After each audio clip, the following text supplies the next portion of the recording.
If your meta ads aren't performing the way that you want to right now, chances it has nothing to do with your campaign structure. It has nothing to do with your media buyer. It has nothing to do with your product not being scalable. It actually has everything to do with the creative itself. But not just the creative that's bad, it's the creative strategy and how are you positioning the product? How are you positioning your brand? Because most e-com brands, they go straight to filming. It's just volume, run more ads, which I'm not saying that you shouldn't run more ads, but you never take a step back and just figure out who are these people? What do they care about? Not just how old they are, not just their gender, but it's like, what do they actually care about? What are their pain points? What are their insecurities? What have they been sold before? And that realistically is creative strategy in a nutshell. You just make a video and you hope, and you never continually and strategically learn from every single ad that you post, which is how you should be running your brand. So personally, I've done over $5 million just on my own creatives that I've personally filmed myself across TikTok Shop and Meta. And collectively, we've helped brands do over $10 million. And it's by actually doing really good, high quality creative strategy. So everything I'm going to break down is this exact process that we do before even filming an ad ever. Every single brand that we work for on creative strategy. So in this video, I'm going to give you the complete creative strategy framework. And I know creative strategy is somewhat of a buzzword at this point. And I'm going to do a breakdown from a real brand that's actually scaling right now. And so to show you exactly how you could take that and pull multiple winners from that, because that's one of the most important points of actually good quality creative strategy. Now, what is the actual pillar? Before you even film an ad, before you even think about doing anything, put the camera down for a second. Instead, pull up your laptop or social media and TikTok, right? So the thing you need to look at first is you need to define who your customer is, right? And so let's go over the basics. Everybody knows this about your customer. What's the age? What's the demographic? What's their maybe race or something like that? And again, that's the basic stuff. We don't care about that. Well, we do care about that. I take that back. We do care about this stuff, but it's not to the level of importance. Those are baseline metrics. Let's take it a step deeper, right? So again, let's let the average person for this customer, right? And again, the thing that so many e-commerce brands fail to realize is that what actually gets people to make a purchase, right? It is problems. And again, this is going to sound like an extreme example, but I promise you, just stick with me for a second, right? How long do you think it takes you for you to move out of your house, right? Just have a number in your head. Maybe 2-3 weeks, something like that, depending upon how rushed you are, right? Okay, so keep that in mind. Now, what if I said that tomorrow there's going to be something that is going to burn your house down? Do you think that overnight you could get basically everything that you need out of that house? Yeah, probably. I mean, I know I would. I'd be rushing. I'd be calling every single person I know. So what changed? Well, a real problem. It's the same action that we're trying to do. So what caused me to make a drastic, sudden change? A massive problem that's staring in my face that's going to cause havoc upon my entire life, right? Extreme example, you're thinking, my gosh, but regardless, it is problems that get people to make a change, right? So when you have your problem, so what kind of problems do these people have, right? So there's a couple different things you should be looking for. And the biggest one is getting language, right? So it's one thing to say that somebody has, I use this example a lot in this channel, but it's one thing to say that somebody has neuropathy, right? Cool, it's neuropathy. But what does it feel like? What does it sound like? What does it actually look like? And so what you should be doing is you should be doing all this research. And there's a couple different ways that you can do this. But you should be listening to the language, right? So for example, when I was doing neuropathy back in the day, I was helping this brand scale this neuropathy product. And I knew nothing about neuropathy. I don't have neuropathy. I know what it is. I couldn't even tell you firsthand what it was, right?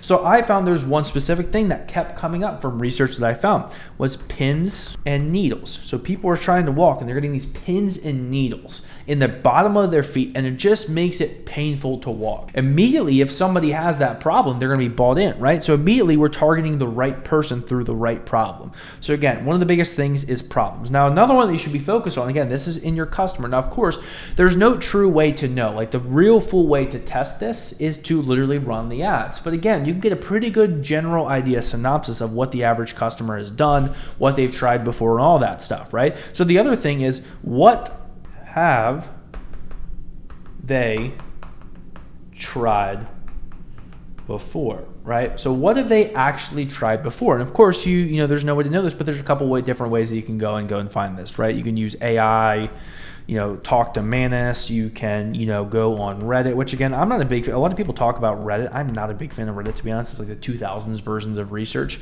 Just literally use TikTok. Like half the ideas that I get are from TikTok. So use TikTok for research. What have they tried before? And you should be compiling all of this language of things that they've tried before. And more specifically, right? So what's the opposite of the problems, right? So we have the problems. We're going to come and take a step down further, right? So after problems, again, you got to remember in e-commerce specifically, you're not selling a product, which sounds so counterintuitive, right? That's why, a lot of people that we talk to, like selling software and selling products are the same thing, because you are selling a transformation, right? So again, you're kind of closing the loop. You've got this loop open of problems, right? So then you need to close the loop with problems by having a transformation, right? Formation. So you are selling a transformation, right? So what does life look like after you solve this problem? So again, this comes down to doing research, right? What does, this is going to be a really important sentence. Write this down and grade this into your brain. What does life look like, right? So for example, again, let's just go back to the neuropathy, super simple. And I'll give another non-supplement example for anybody wondering, but like, what does life look like when you don't have neuropathy? Well, it's like, well, you're walking around and going, oh my gosh. So this is what it feels like to be able to walk around and not being limited by your body, right? So that's just one specific example, right? Okay, you're thinking, well, what about a non-supplement, right?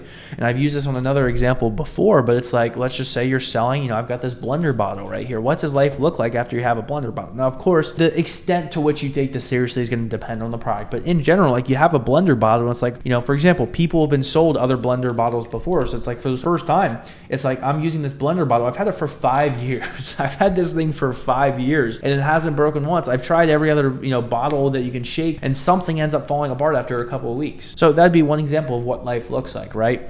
So that's the biggest thing. So again, this is all the research before writing the ads themselves. Now, the other big part, again, you're gonna hear me talk about this a lot on this channel, is problem aware. So it's not just the problems themselves. So like, for example, sometimes you're trying to diagnose, like, for example, let's go back to the neuropathy just because we've been talking about that, right? Do people with neuropathy know they have neuropathy? Again, are there people that don't? But for the most part, yes. They are problem aware, right? So if somebody is problem aware, then what you need to do is, do you need to spend half of your ad diagnosing what it feels like with neuropathy? No. Instead, you can talk to people directly with neuropathy, right? So the benefit of this, and when you're positioning your product properly, and again, just to take this a step back further here, if somebody is not problem aware, that's fine. Or even if they are, you should still do variations within your ad account. And that's what helps unlock these different levels of spend. It's like, you're not just talking to the same avatar, you're talking to different awareness levels of that same avatar. That's why I hate a lot of times when people talk about avatars. It's like, yes, avatars, but it's like there are different levels and subsections within the avatar, right? So if somebody is problem aware, for example, it's like you got this race, everybody's starting back here. You got like 5 people in this race. It's like, who's going to win? Well, I don't know. Well, if there's one person starting 35% of the way through the race, I'm picking this guy every single time. And that's what happens when you properly do creative strategy and understand that, okay, somebody is problem aware. And so as a result, I'm going to start 35% of the way through the race every single time. And that's going to help you with your ads. Because again, you're speaking to the right person, whereas maybe your competition, they're starting back here because they don't realize that their audience is problem aware. And again, that goes back to the concept of Facebook, Meta. They are an auction, right? So if Meta can easily show more ads, and if Meta can easily show your ads, because again, this is a massive auction where you're competing against people, if you can easily get better content because it's resonating with more people, that's going to be lower CPMs, right? Lower CPMs. So as a result, you're able to get more ad spend and scale quicker. So example, you have your avatar. Let's talk about this person. Let's go back to the dog bed example, right? So instead of the person, we got a dog. I know this is going to be the worst drawing that I've ever seen, but it's all right. We got a dog here. Again, this is why I'm not an artist. This is why I don't get paid for art. We get paid to make ads and make creatives for brands. So again, if your brand doesn't need help with creative strategy and you're like, this is all super confusing, I just want somebody to do this for us, book a call, link in the description. We do so many creative strategies we do creative strategy and consulting for so many brands, as well as we help deliver ad creatives, yapping style ads, skit style ad creatives that are actually positioned properly. If you want help with all this, hey, I just don't have time for all this. It sounds great. No, I know I need this, but I just don't have time. Book a link in the description. We'll talk with you. Different brands need different things, so we can have a conversation about that and just see what exactly it is that we can help you guys with in terms of creative strategy, what that looks like, and even just ad creatives in general that are using creative strategy. Because all the ad creatives that we make for brands, well, they're using creative strategy, because what's the point of making an ad if you have to tell the agency, hey, position it this way, we do all that for you, you don't have to touch any of that. But anyways, going back to the dog bed example, right? So we got the dog bed here. Got this dog bed, right? So who is the avatar of this dog, right? Or obviously the person behind it making the purchase, right? So do people know? So this is going to be product aware, right? So we have product aware, we have prob aware, and solution aware, right? So product aware. Do people know that dog beds exist? Yes, obviously that's a pretty simple one. So are people problem aware, right? So now there's a couple different ways that you can take this, right? You can kind of, again, this is where it's going to serve different avatars, right? So is this ad going to be targeting people who who have dog beds, right? Do they have dog beds or do they not have dog beds, right? So for example, if somebody does have a dog bed, you're trying to convince them to switch off of their current dog bed and move to your dog bed, right? Now that's going to be more so of a different style of video than somebody who doesn't have a dog bed and you're convincing them why they need a dog bed, right? So again, we got the same dog. There's still this poor dog that's horribly drawn, but we have the same dog, but we're talking to two different people, right? Because the avatars, they have a dog bed or someone who doesn't have a dog bed. And those are two entirely different subsections. So let's break this down even further, right? So somebody does not have, well, we can assume, again, this goes back to the research. Do most people have a dog bed for their dog? Yeah. Can we make a dog about why your dog needs a dog bed? Sure. But it's like, come on, think of the average person. If you have a dog that you don't hate with every ounce of your body, right? They probably have a dog bed, right? So now let's take this a step further, right? You got somebody with a dog bed, right? So what are potential reasons that somebody might not like their dog bed, right? Now, we have a couple different reasons for this, and this comes down to mechanism and understanding your brand, right? So what is better about your dog bed? Let's do some research on that. Well, maybe it's bigger. Maybe it's cheaper, right? And we're going to show you how we flip this and actually make the ad itself. So maybe your dog beds specifically are bigger, they're cheaper. And I've seen some like warming dog beds too. So that could be another angle on it too. So warming dog bed, right? So even if your whole synopsis of you make the biggest dog beds in the world, here's how you make an ad around that, right? So for example, you can talk specifically about the reason why dogs need large dog beds. It's like so a comical way that you can do this is like you have a dog or you find somebody with a dog, right? Whatever it may be, this comes down to actually making the ad. Or you can even use AI to kind of illustrate this in a funny way, kind of a comical way. Just being like, you've got a very large dog on a small bed. You got a large dog, small bed, right? So we can kind of highlight how your specific dog bed is bigger than the others, right? So you see how we broke this down into so many different subsections? We can just keep going on this forever and forever. And then the coolest part about this, you have a large dog in a small bed, then you have 10 different variations on how you can deliver this ad. You can do talking head. You can do a dog voiceover. You can do a dog AI. You can do dog short on-screen text video. You can do a skit with your dog, which again, I have done that. I've actually scaled multiple brands. I've done well over multiple six figures of revenue for pet brands specifically, even on non-dog supplement products, right? So again, that's 10 different variations. We haven't even touched on the messaging. We haven't even touched on the hooks. And then each of these could have 10 different hooks. Each of these could have 10 different variations. So you see the point I'm trying to get here. One small thought in this horribly drawn diagram can lead to 100 different ads, right? And now you're thinking, okay, well, how does this come back to creative strategy? Well, again, over time, you should be testing this, right? So for example, you got a couple different ad sets where you're testing, the bigger one, right? And so for example, maybe the skit does the best. Cool. Is it the messaging? So let's do more skits around this where we're changing the messaging, right? Or then we go test a different angle. We're like, hey, maybe our dog keeps, dogs nice and warm at night. Okay, then now let's do a skit of this specific thing. Why? Because we knew skits work better there. So this is the kind of thing that if you aren't having in your brand or the brand that you're working with or whatever it looks like for whoever you are watching this video, right? This is the kind of thoughts that need to be had. And this is why so many brands spend way more than they have to on creatives and all these people. It's like, because you're not positioning it right. It's not that so many brands have bad ads, it's that you're not positioning it properly. So again, this is just the framework before we even make the ad, right? Then it comes down to the actual scripting and the framework of the ad. And so let's take this a step further, right? So let's just say we're doing a large dog. This is the most basic example of all time, but large dog, small bed, and we're going to do basically a talking head style video, which again, a lot of this just comes down to experience. For example, I've done a lot of videos, literally my golden retriever sitting right over there. Some of my best creatives I filmed with her. She's literally sitting right beside me and we do a video super well together, right? So that's one example of a style of ad, right? But now here's how it gets even deeper. How direct do we want to be, right? Do we want to be, because again, for a lot of brands watching this, I would assume a vast majority of you have this intact, right? You're super direct, you're super salesy, right? So what you're missing oftentimes is the indirect ad. So what exactly is an indirect ad, right? We've got a special guest over here. Speaking of dog products. Anyways, we got an indirect ad, right? So what does that look like? Well, those are kind of the yapping style ads. So again, a lot of the ads that we make for brands are actually this style of ad because it's like a lot of brands have this direct style, right? So what actually is an indirect ad? A lot of these, we won't introduce the product. That's a you. Introduce the product until halfway. And I know a lot of people watching this are going to be like, what? That's crazy. There's no way it converts. It does. And because it just soaks up so much spend, because again, people don't want to watch ads. They want to solve their problems. They want to be, leveled with, right? So if you are able to come off as relatable, talking about having a dog, and it's like your dog is in joint pain. It's like, hey, you don't have to. It doesn't have to be that way. You can just give them a heating dog bed, because ever since I started to give this to my dog, what do you know? He's not limping up the steps anymore. I can genuinely see that he's walking easier. And I firmly believe every single dog owner should be having their dog laying on a heating bed. It's super simple, doesn't cost much. I use this specific brand. So that's an example, right, of you're talking about the transformation. So introducing the product halfway. So again, this is a really badly drawn illustration, but hopefully you get the point of like, we started with one thought here. We started with one dog and one dog bed. And all of a sudden we've branched out into 80 million different variations and styles, right? And this is the stuff you should be testing. It's not just testing more ads, right? And I'm not saying don't run more ads. Of course, run more ads, but be very strategic, right? It's literally like a hypothesis. It's literally like scientific testing, right?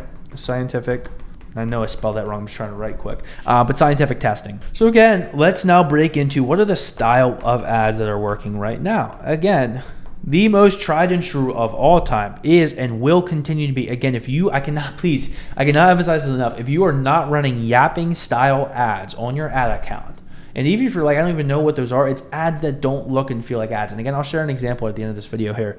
But yapping style ads, right? The most important one, like if you don't have this, please implement this, do this in however way that you can. Again, we help a lot of brands with yapping style ads. If you're like, hey, I don't want to touch it, I just want to have these ads made for us, book a call, the links in the description. But yapping style ads, skit style creatives. Again, obviously, I am biased towards these because it's a lot of the ads that we make for brands outside the creative strategy, right? But skits, it's because they are organic feeling, right? They are ads that don't look or feel like ads. People don't like being sold to. But outside of that, you have your traditional UGC. And again, I want to be very clear here. Yapping and UGC, they are not the same thing. UGC is kind of more polished B-roll. Yapping is just talking to the camera, minimal cuts, minimal edits. And I'll show you an example of that at the end of this video. And then you can even have non-talking, right? So a lot of this, you throw a text on screen and kind of, this is a little bit more similar to statics. So a lot of times if you are running non-talking, sometimes I'd recommend shooting it over to like a listicle advertorial because sometimes it won't convert as well. Again, depends on your brand. Obviously, take that with a grain of salt, but you have non-talking. Then you have podcast style ads. Another one, you have street interviews. Then you have, all the, AI slop in 8 million different ways, right? So again, list could go on and on forever, but here are just some of the styles, right, that you can. All right, so let's get to the example now. So I want to share some of my thoughts as to why this brand is doing well. So I've been seeing this company, Por Favor, scale a lot, and most of their ads are yapping style ads. So right away, let's talk about this. Let's break down this ad. You guys can see my screen. Let's do it right here. So examples, Por Favor, right? So this is one of their top ads. I get fed this all the time. And the funniest part is they're not even running to like an advertorial or a listicle. They're running straight to a PDP, which I thought was kind of interesting. But regardless, right? What are the takeaways? On-screen text. On-screen text is crystal clear. This is one of the most important things because before people can even listen to a word that's saying, they're reading the on-screen text in an instant. What really cleared my hormonal acne? And this kind of hit home because this is one of my top on-screen texts of all time. What actually causes XYZ, right? So immediately, if somebody doesn't have hormonal acne, they're not going to care about, which is great targeting because if they don't have hormonal acne, they're probably not going to buy our product in this specific angle, right? So on-screen text is on point. Clear transformation. Clear before and after. They are showing the end result of what actually happened. So immediately we are being pulled into somebody because they cleared their hormonal acne. So let's play. So again, this is all the stuff, super nuanced. Look at the background, it's really good. It's not over polished. It's not, it just doesn't scream advertisement. And the on-screen text, I think the font's actually pretty interesting. It looks like a aesthetic, type video that you would see organically. Let's talk what I was doing differently with the skin and this. Again, leading with transformation. So again, she already led with the transformation. We're doubling down on the transformation because again, people don't care about your product. They care about solving a problem. I was using the same cleanser, the same serums, So right away. So what did we talk about earlier? Problem aware. And they are also, so for example, problem aware. They were problem aware because they called out hormonal acne. They didn't just be like super top of funnel, hey, XYZ problems, that's hormonal acne. They knew that people knew what hormonal acne was. So they're calling out those people. Solution aware. She just immediately referenced, the cleansers, other products. So right away she's distinguishing, and this company, they know that their audience is solution aware. So again, this is one of the reasons why they're scaling so well, is they know exactly who they're talking about. They've done their research, whether that's through testing, proper creative strategy, give their creative strategist a raise. They're talking to the right people, which just makes their ad hit rate much higher. Moisturizer and sunscreen every day. The only difference is that I started implementing an acne supplement that completely changed the game. That was super subtle there. She said acne supplement, right? So you hear she kind of sold subtly the idea of an acne supplement before this one. Again, this is going to come off wrong, but nobody cares about your brand. They only care about themselves and how it's going to help solve their problem, right? That is the most important thing. So as she's selling an acne supplement before she's selling this specific one. Por favor, it is an acne supplement that balances out your hormones. They guarantee. So again, people buy with emotion, and they back it up with logic. So that's what she did. She sold the emotion, she sold the transformation, the frustration of trying other stuff. She backed it up with logic, right? Now, what's the logic of why this is going to be different than the cleansers, than the other stuff that they've tried? Like, this is a different mechanism, right? So they are selling, that's one of the reasons why they're doing so well. That's one of the reasons why they're doing so well, is they're selling a different mechanism, which is a supplement for acne, which is different than what people have done before. Guarantee results in just 90 days, or you can get your money back. My money back guarantee, risk reversal. Again, you don't have to necessarily do that. Risk reversal. thought process was I either get clear skin. So here's what it is. I kind of call this this is a great call to action. I kind of call it the cost of inaction. What happens if you don't make a change? So listen to this. This is more powerful than a sales ending today. Hurry up and grab it. Listen to what happens, she says, like in terms of what happens to your life if you don't make a change to your hormonal acne. Or I get my money back. It's a win. You have nothing to lose. So that's when I tried it out, and I mean, the results speak for itself. She is freaking gorgeous. Cannot recommend. She is freaking gorgeous. So again, why do people care about acne? Nobody cares about acne itself. They care about how acne is portrayed. That's what she did there subtly. She's like, look gorgeous. That's why people care about acne, because they want to look gorgeous. They want to be perceived by others as beautiful. And that's the same for every single beauty product, every single supplement, really every single product in general. So there it is. That is the nutshell of the creative strategy framework for e-commerce brands in 2026. Audience research, positioning properly, actual creative strategy, and diving deep into who your customer is, why do they care, and more specifically, what have they tried before. This is the exact process. I personally, still to this day, make 15 plus creatives a day, from scripting to planning to filming sometimes, and even to editing. This is outside, helping with other brands. Like me, myself personally, I do this a day. So this is what happens when you do this for a long time. And it's why we constantly produce top performing ads for so many e-commerce brands time and time again. So if you're an e-com brand doing at least minimum 100K plus per month, and you want this entire process handled for you, completely hands off, hey, this is the angles you should be attacking, this is who you should be speaking to, and even help with making the creatives if you do want help with that as well. You can book a link in the description. So we handle the strategy, the creators, the scripting, the filming, the editing. If you need help with that, whether that's creative strategy or actual creatives that are positioned in the proper way, and you're like, hint, those are the ones that do the best because they are positioned the right way while delivering Yap style and skit style creatives. You can book a link in the description. With that said, I will see everybody in the next video.